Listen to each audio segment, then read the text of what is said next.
Hello, hello, hello. Hi, Pisces. Welcome to your next reading. It's me, Camilla Rose.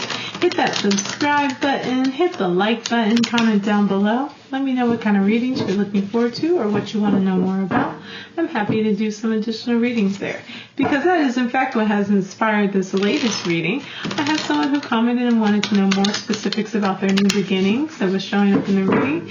And I said, you know what, I bet you everybody wants to know a little bit about that. So that's what we're going to focus on for our next set of readings.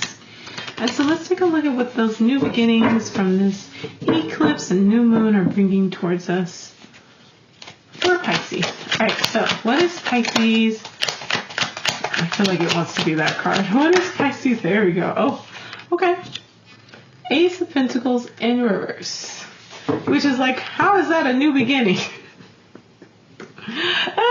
Sometimes we have to let things go. Sometimes we have to learn how to accept where we are in order to actually start a new beginning. So let's dig into what this could be about. Ace of Pentacles in reverse can be, okay, well, this is what's ending, and I want to be clear so that I can make sure that I know kind of, I'm keeping the messages clear. So the Emperor is what's ending.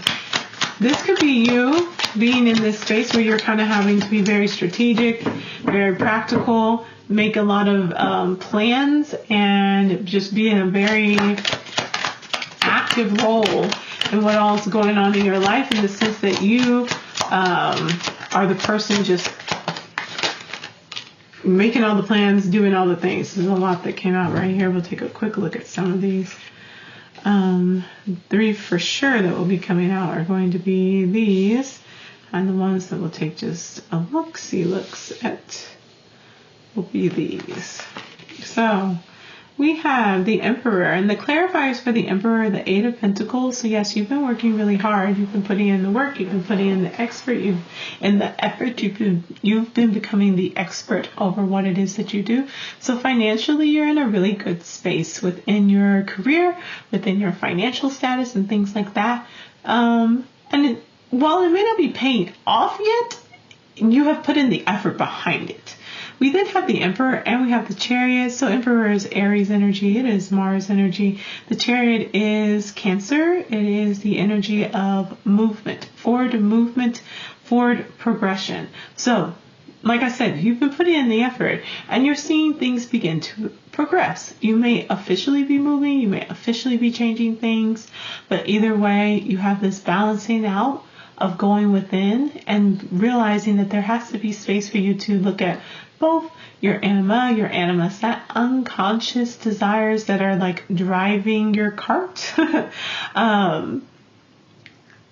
and that are driving your conscious state. The things and the choices that you're actually making are being driven by unconscious factors.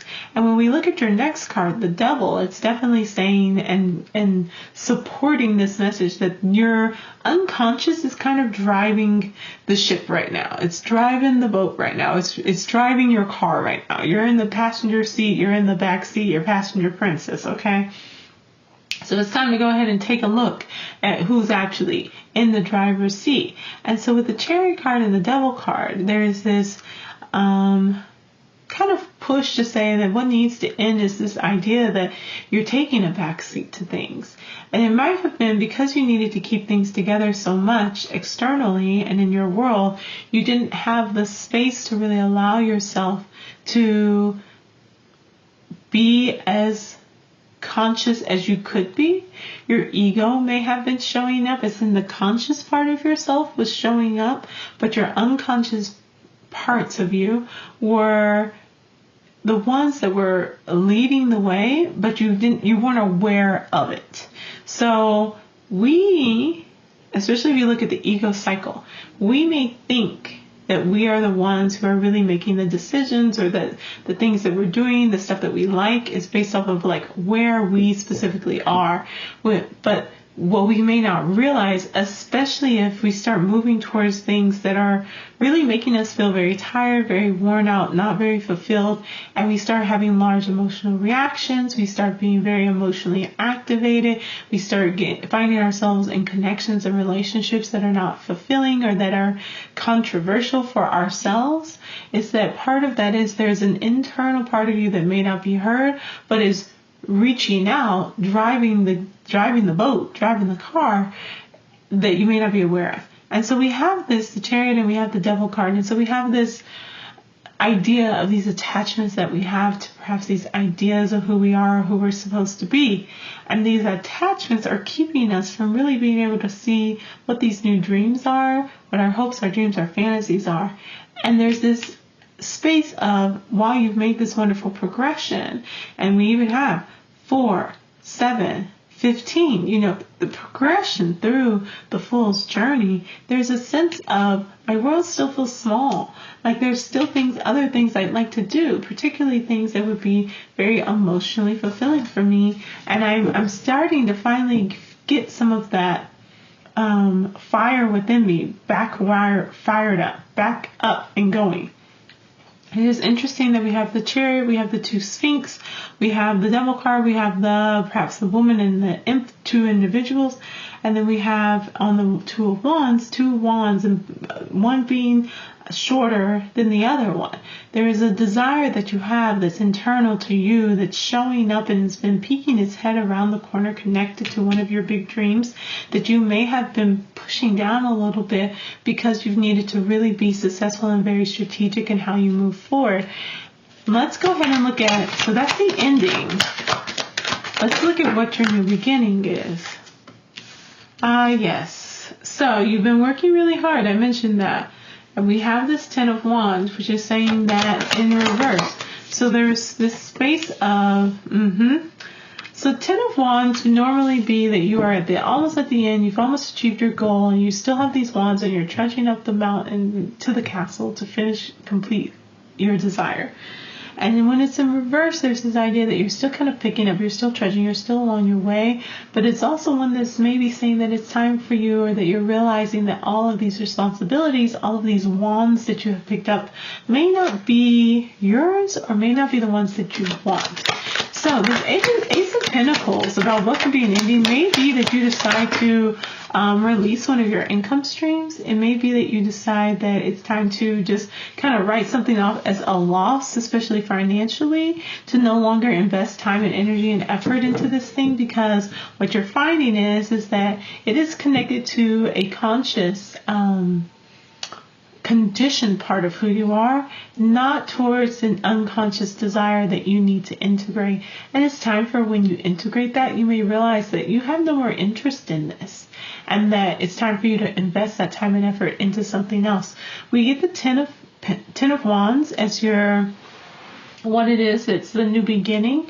And we have Queen of Cups, self-care queen, focusing on ourselves, focusing on your emotional state and your emotional well-being. We have the Knight of Wands, really chasing after your passions. We have a Queen of Swords, very much so acting in a way where you're setting up some really good boundaries, where you are advocating for yourself, where you're speaking up, where you're very much so perhaps leaning a little away from the Emperor energy and how you lead, and more towards the Queen of Swords energy and how you lead, which is focused on communication and connection, as opposed to systems and policies and procedures.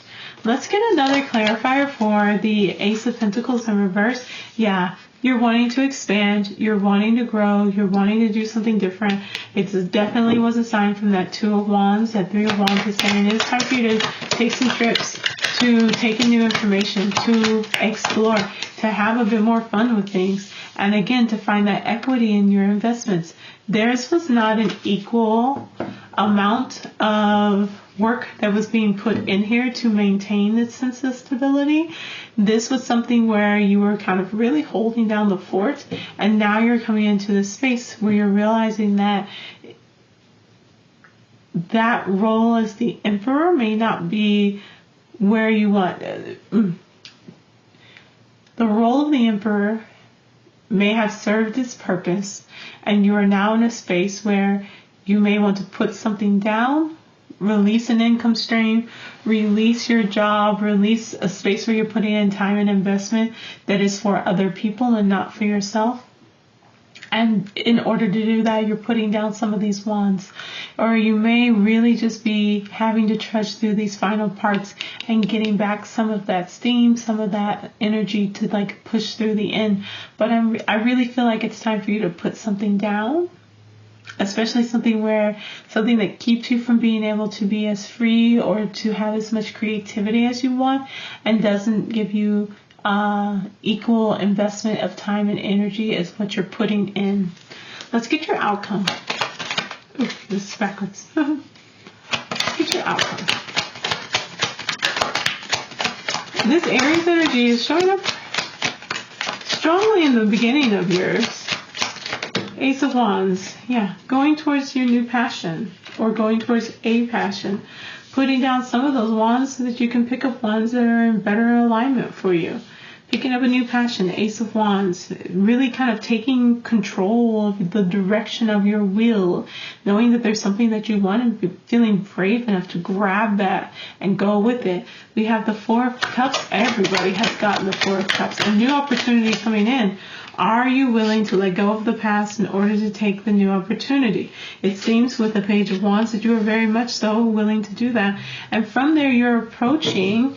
The Emperor is very strategic. It's very like, it's very Aries, Mars energy. So it's not always, so it's moving off of passion. It's moving off of wanting to be protective. It's moving off of knowing that in order to advance and to do what it needs to do, to hold space and be, the god of war, be the sign of life giving and life taking.